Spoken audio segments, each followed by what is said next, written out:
पूज्य मामा जी को कितनी निष्ठा थी अपने सदगुरुदेव भगवान में। आपके गुरुजी महाराज बक्सर में अधिकांश विराजते थे, तो अचानक से देखना कितने आज्ञाकारी थे। जितने भी कलयुगी शिष्य हैं इसको सुने, ऐसे ही नहीं बन गए मामा जी।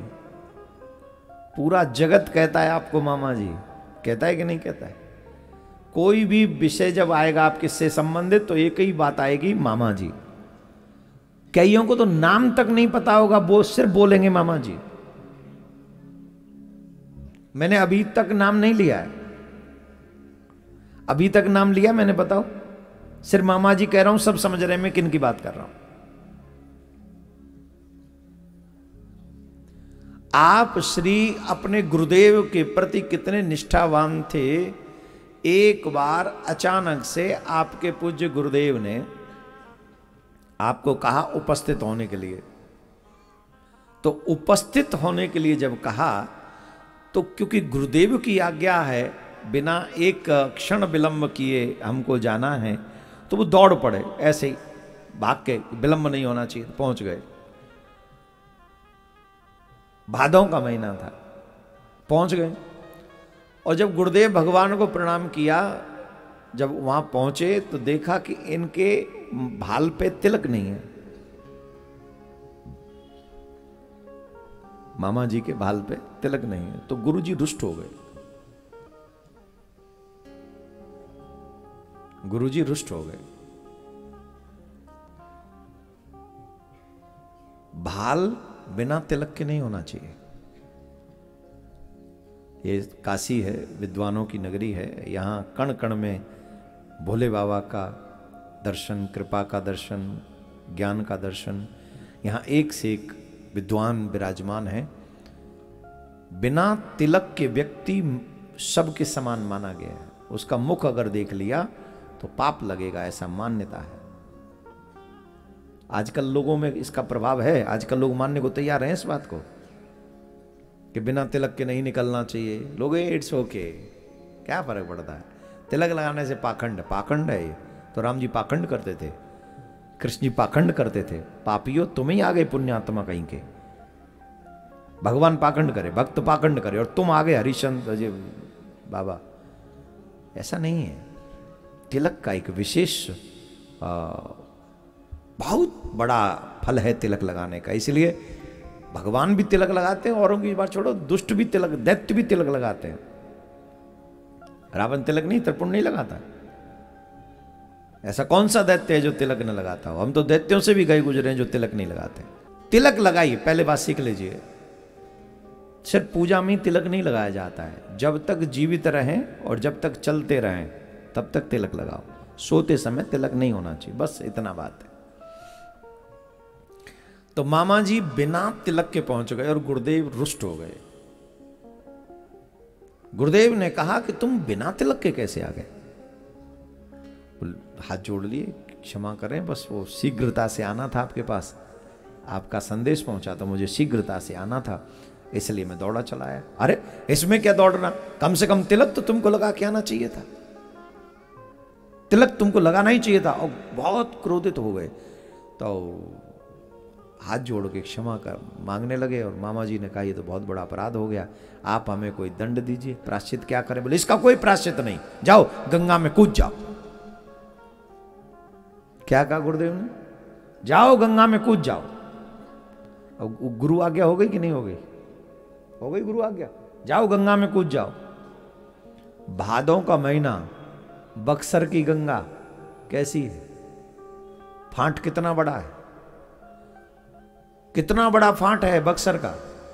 गंगा का पानी हाथी डूब जाए इतना। अब गुरुदेव ने कहा जाओ, जाके कूद जाओ गंगा में, कोई प्रायश्चित नहीं है। आज का चेला होता तो गुरुजी के चौखट पे जिंदगी भर नहीं झांकता वो। आज का जो कह रहे ना भगवान, एक माला करते जो भगवान पाने के चक्कर में रहते, मूड में रहते कि आज हम बाबा पे, विश्वनाथ पे आज एक लोटा जल चढ़ावे, और बाबा प्रकट होके कहे नंदी को छोड़ के, पार्वती मैया को छोड़ के वरदान मांगो। हम प्रसन्न हैं, तुमने लोटा चढ़ा दिया हमारे ऊपर, हम बहुत खुश हो गए, बोलो क्या चाहिए। अब देखिए, मैं मामा जी की बात इसलिए सुना रहा हूं क्योंकि मैं अपने आप को पवित्र मान रहा हूं उनकी वाणी, उनके विषय में बोलकर।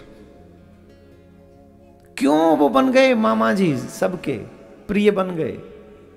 वो प्रसंग ये बड़ा सुंदर है। तो क्या हुआ कि गुरुजी ने क्रोधित होकर कहा जाओ गंगा में कूद जाओ। अब हो सकता है उन्होंने क्रोध में कहा, अब मामा जी को लगा ये तो आज्ञा हो गई गुरुदेव की, और जहां आश्रम था वो भी ऊंचाई पे था, तो वहां से नीचे गंगा में कूदना है। एक तो वैसे ही बहुत बड़ा लंबा फाट, और फिर गंगा गहरी इतनी, बक्सर की गंगा, और फिर गुरुदेव की आज्ञा कूद जाओ गंगा में। सोचा नहीं कूदना है कि नहीं, बस कूदना है, गुरुदेव ने आज्ञा कर दी और झट कूद गए ऊपर से, गंगा में कूद गए। जैसे ही गंगा में कूदे, तो जिस गंगा में हाथी डूब जाए, वो जब कूदे तो इतना जल है, सिर्फ घोंटू तक पानी है उसमें, सिर्फ घोंटू तक पानी है। अब मामा जी को लगा ऐसे कैसे संभव है, यहां तो बहुत पानी होता है, जल होता है, ये कैसे संभव है। तो मामा जी को लगा शायद किनारे पे मैं जहां कूदा वो किनारा ना हो, थे तो ऊपर से कूदेंगे तो किनारे पे तो नहीं कूदेंगे। फिर भी वो अंदर गए कि गुरुदेव ने गंगा में डूबने को कहा है एक तरीके से, तो आगे गए, जहां तक गए वहां तक इतना ही पानी। और जैसे ही मझधार में मध्य में पहुंचे, किशोरी जी प्रकट हो गई।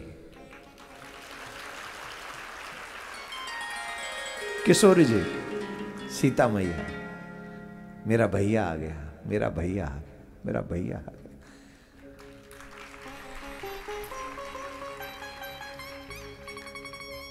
अब समझ में आया कि गुरुदेव ने ऐसा क्यों किया।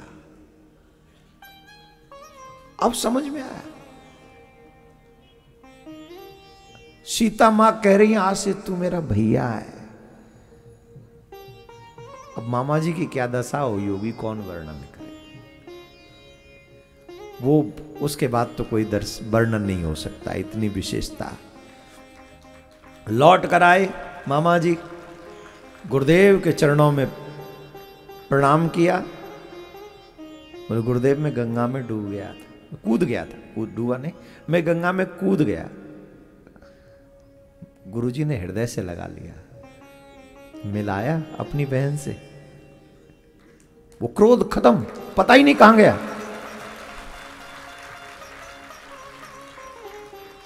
नहीं पता। मामा जी के नेत्रों से अश्रु बहने लगा। गुरुदेव ये सब आपने मेरे ऊपर दया करने के लिए कहा।